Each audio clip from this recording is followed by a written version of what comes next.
Everyone's talking about it. Record numbers of bots have been sighted all across Gillanor. This unprecedented level of automated activity threatens to destroy our very way of life. Gillanor needs a hero. Gillanor needs...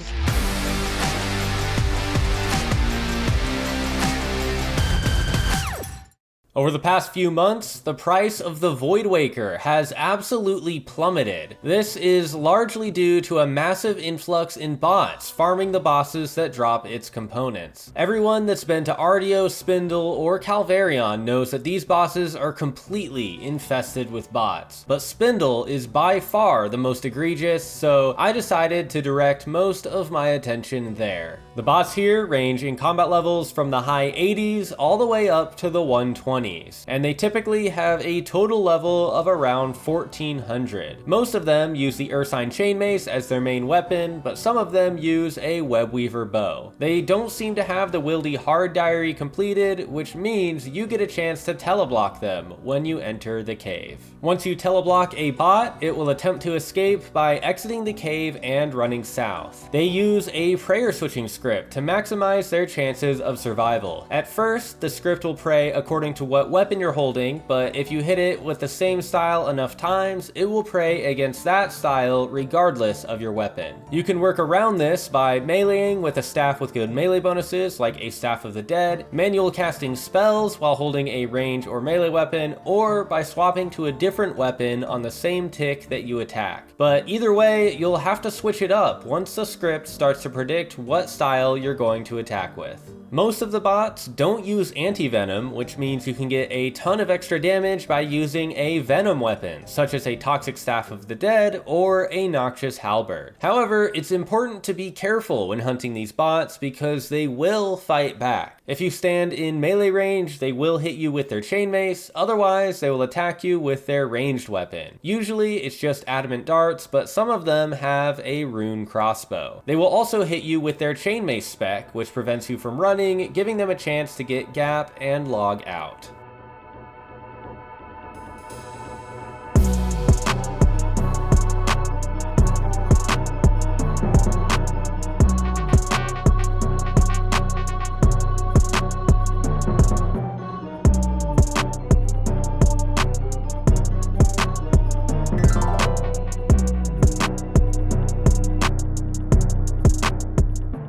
I PK'd roughly 100 of these bots, and this is the total loot I was able to confiscate. In the price checker, it adds up to a total of 40.5 mil.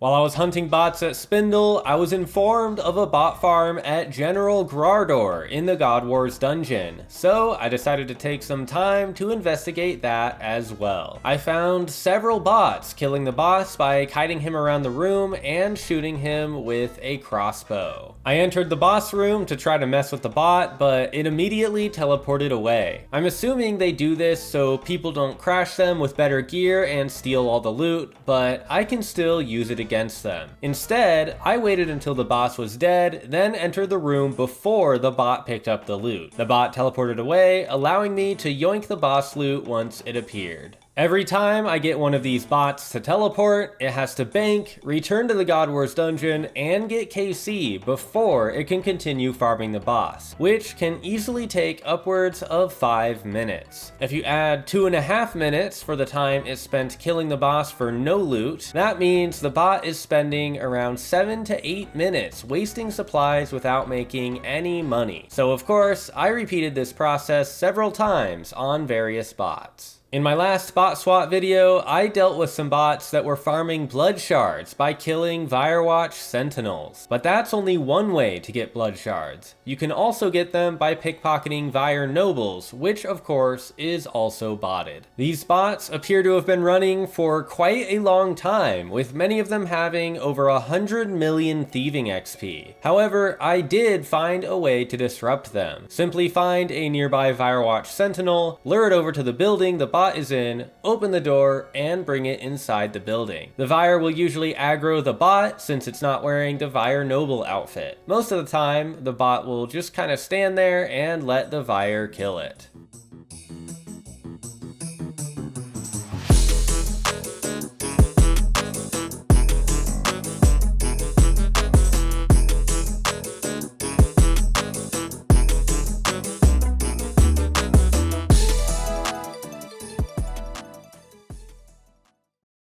Celebrations have erupted all across Gillanor as what appears to be a massive ban wave has wiped out many of the bots that have been infesting our streets. Could this be the beginning of a new era in which the citizens of Gillanor can finally be free of this plague? Or will the war against the bots continue to rage on for many more years to come? Only time will tell.